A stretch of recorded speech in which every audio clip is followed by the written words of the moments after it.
সবাইকে শুভ বিকাল। সবাই কেমন আছো আমাকে জানিও। আর আমিও ভালো আছি। আজকে আর মাঠের দিকে যাইনি, আজকে ভাবলাম মাসির বাড়ির দিকে যাই, সেই জন্য মাসির বাড়ির দিকে যাচ্ছি। আর আমার মাসির বাড়ি আমার বাড়ির কাছেই, কিছু কটা বাড়ির পরেই একটা বাগান আছে, বাগানের পরেই মাসির বাড়ি। তো ভাবলাম মাসির বাড়ির দিক থেকে একটু ঘুরে আসি। আর ওই যে আমার মাসি বিচুলি কাটছে, দাঁড়াও দেখাচ্ছি তোমাদের। ও মাসি, এই জড়িগুলো তো কাঁচা না? এগুলো ভিজে গেলে হয়ে যাবে, নষ্ট হয়ে যাবে। মনিকা বাড়ি আসবে কবে?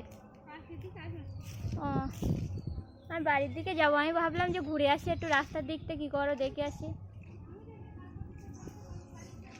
ও ঠিক আছে। ধান শুকিয়ে গেছে নাকি? ও যাই হোক, তোমাদের তো দেখালাম মাসি কি করছে। যেহেতু আজকে মেঘ হয়েছে সেই জন্য গোবর লাঠিগুলো তুলছে, আর ওইগুলো কারোর দিয়ে নিয়েছে।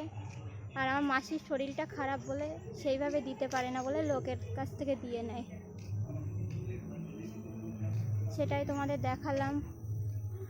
আর আস্তে আস্তে রাস্তার দিকে আসলাম একটু ঘুরতে। এই গাছটা অনেকটাই ফুল হয়। এই গাছের ডাল আমি একবার নিয়ে গেছিলাম, নিয়ে বসিয়েছিলাম, কিন্তু হয়নি, মরে গেছিলো। সেখান থেকে করে বসায় না। আর একটা ছোটো গাছ নিয়ে গেছিলো, ডাল নিয়ে গেছিলো, সেটা মা বসিয়েছিল, সেটা আবার হয়েছে। সেটা তোমাদের দেখাবো একদিন। সেরকমভাবে ফুল হয় না এখন। অনেক দিন পরে আজকে রাস্তার দিকে আসলাম। আমি তো সেরকমভাবে রাস্তার দিকে বার হই না, আর আজকে অনেক দিন পরেই আসলাম। বেশ ভালোও লাগছে রাস্তার দিকে ঘুরতে। যাই হোক, আজকে আকাশটা অনেকটাই মেঘলা আছে, আর ভালোও লাগছে। মেঘলা আকাশে হাওয়াও হচ্ছে। একটা দিদি বলছে হাই গাইস, কোথায় যাচ্ছ? আমি বললাম যে রাস্তার দিক থেকে একটু ঘুরে আসি।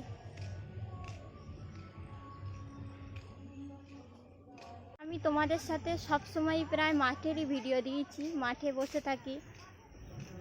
আজকে একটু রাস্তার দিকে আসলাম, ঘুরে ঘুরে দেখাচ্ছি তোমাদের, কারণ অনেকটাই ভালো লাগছে। মেঘলা মেঘলা আকাশ। বেরোলাম একটু রাস্তার দিকে ঘুরতে।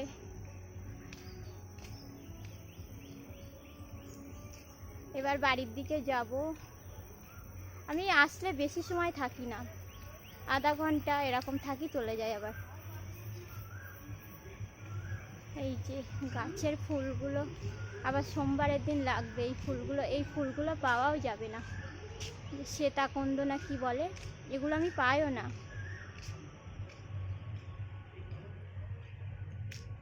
সব তুলে নিয়ে চলে যায়।